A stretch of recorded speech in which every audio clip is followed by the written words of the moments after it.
If you're an ideal worker, you produce results and exceed performance expectations. And this is just the starting point. This is the threshold. Beyond that, you actively seek high-profile assignments, you rub shoulders with influential leaders, communicate openly and directly about your career aspirations.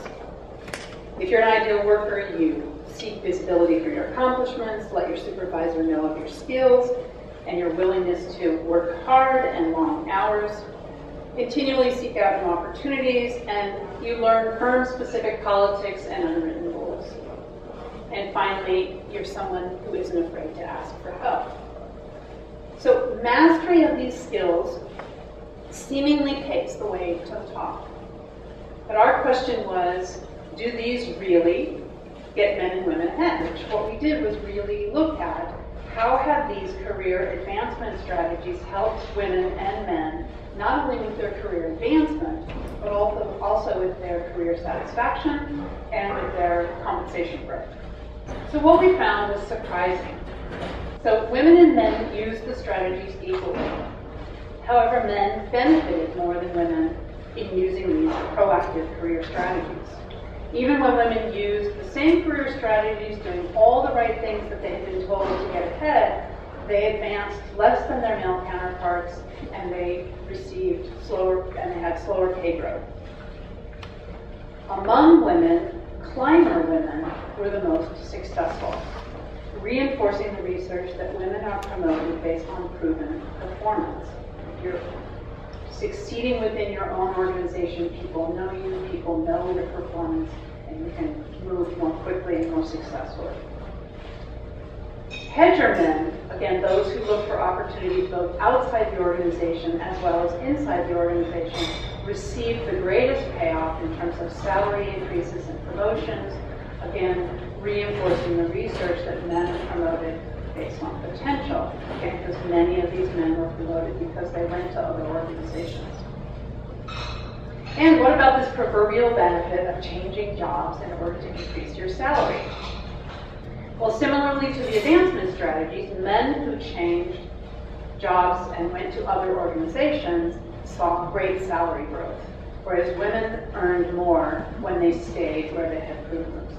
So this point about advancing based on proven performance, I think really explains why it's so important to make your achievements visible and gain access to influential people. These two strategies are really how you prove and demonstrate your performance to the people that will make the difference when it's time for promotion and salary review. And I want to reiterate that our research determined that increasing your visibility was as important as producing results. I mean, I think a lot of us hear from our organizations about how important it is to produce results, and we begin to think that that's the primary thing we need to do. And what was quite striking to me in reading this research was how important increasing your visibility was. So women in our study who made their achievements known doing a few key things. One was ensuring that their managers knew about their accomplishments. The other was seeking feedback and credit for their accomplishments as necessary, and not just with their manager, but beyond their manager. And then thirdly, asking for a promotion when they felt like they deserved it. Those who used these strategies advanced further, were more satisfied with their careers, and saw higher salary growth. The research shows that women are more negatively perceived if they brag, even compared to men doing the exact same thing. So Peggy's book gives a lot of really great examples about how you can talk about yourself in a way that doesn't come across as being a bragger. And one example I'll give is that it can be really helpful to encourage others to talk about you. And I do this with my boss. So occasionally, I know that my department head would value understanding my results and recognize the full value of my accomplishments if my boss told her about them. So I actually ask my boss directly when those times come up, please talk about this set of accomplishments when you do a review with the department head. And she does it, and it's very effective. How can you gain access to powerful others and influential people?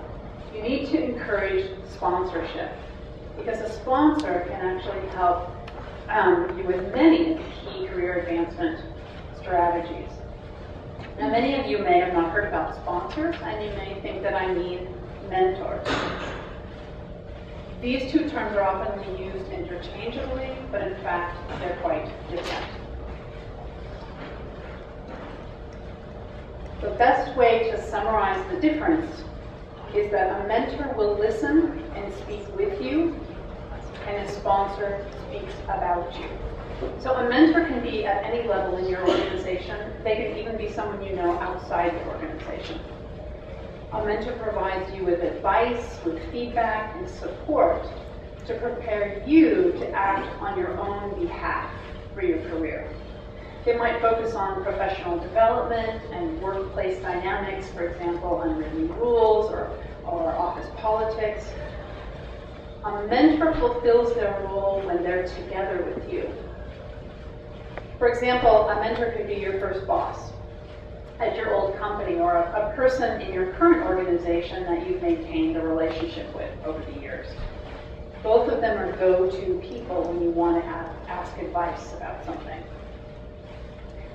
A sponsor must be at a level of influence in the organization. They have to have a seat at the decision-making table for key assignments and promotions. They advocate on your behalf to others about these key opportunities. In contrast to a mentor, a sponsor fulfills their role when you're not in the room.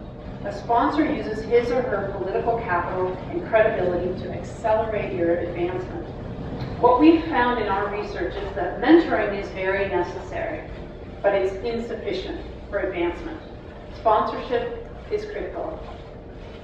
And our research shows that highly talented women tend to be over-mentored and under-sponsored relative to their male peers. So your question would be, okay, if I don't have one, obviously, how do I get one? Unlike a mentor who gives you advice without any personal or professional ramification, a sponsor has skin in the game. A sponsor puts his or her reputation on the line in order to promote you or advocate for you. Therefore, someone will choose to sponsor someone if they really feel confident in their ability to perform, and they really feel that that relationship will be beneficial for both of them. So there are a number of things that you can do, though, to encourage sponsorship and attract a sponsor. So the first is to be seen. A couple of things here. One is work with or work for someone who you think could be a good sponsor for you. You can watch for opportunities, but you might also see, are there ways you can create opportunities? Is there someone in the organization you think would be a good sponsor for you? What problems are they trying to solve? What projects do they think are important? Go to them and ask and find out if you can help on those projects, if you can help them solve that problem, so that you have an opportunity to work together. Make yourself and your work visible to key people so that you can attract a sponsor. If a potential sponsor doesn't know what you can do, it's much harder for them to be a champion for you. Sometimes, in order to be seen, you need to take risks. Research shows that women often feel that they must meet 100% of the criteria for an opportunity before they throw their hat in the ring for that opportunity. So think about any job description, you've got a list of criteria. We tend to say, yep, I've got that, I've got that, I've got that. Oh, I don't have these 3 things. Okay, next. We need to recognize that if we've got some core set, even we don't have to have all of those things to go for the opportunity. By taking some calculated risks and going for the big job, that can actually raise your visibility to potential sponsors. And it gives you room to grow. I mean, think about it. You don't want to have all the skills that you could potentially learn in the next role. Anyway, I mean, what's the fun in doing something that you already know how to do? And finally, ask for what you want. Really common for people to make assumptions without asking. that mothers don't want to travel, don't want to work extra hours, wouldn't want to relocate. It's really important to voice what you are willing to do so that people know about that. It's essential to acquire a really clear understanding of what you want and then practice delivering those, articulating those to potential sponsors so that he or she knows what to push for on your behalf. Some of the things that you might think about asking for are asking for an introduction to someone in their network, or asking them for some feedback, perhaps on a presentation that you recently gave or on a project that you recently gave, so that it's not a big investment in their credibility or in their, the whole skin in the game thing, but then turn around and follow up on that with them and show them how you use that information, show them how you use that feedback to change your next presentation, or show them how you use that introduction to that individual to do something significant for the firm. For those of you in the room who are positioned to be sponsors, I want to encourage you to think about who you're currently sponsoring. Oftentimes people are sponsoring without having put a name to it, having recognized it. And if you're not sponsoring, think about who you could be sponsoring.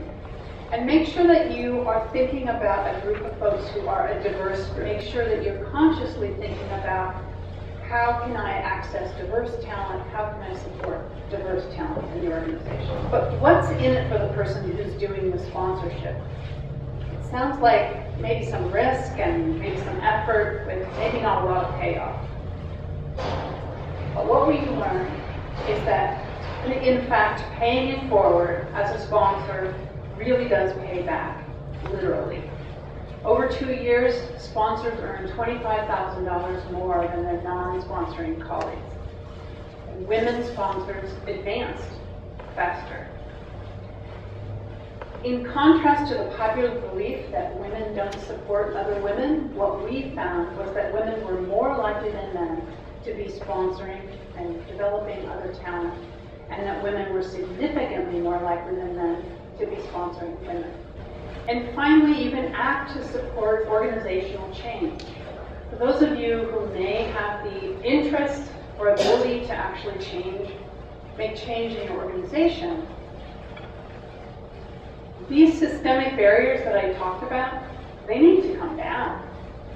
I mean, yes, they're the reality of what we need to face today, but they also need to come down. And some examples of ways you can do that are, don't just raise awareness about stereotypes and unconscious bias, but be sure to teach men and women both behaviors that they can take to combat those biases and stereotypes. Find ways to give women in your organization role models by raising the visibility of current women partners, by ensuring that the organization hires more current women partners, or providing role models from outside the organization if you need to. And finally, create inclusive, informal networks.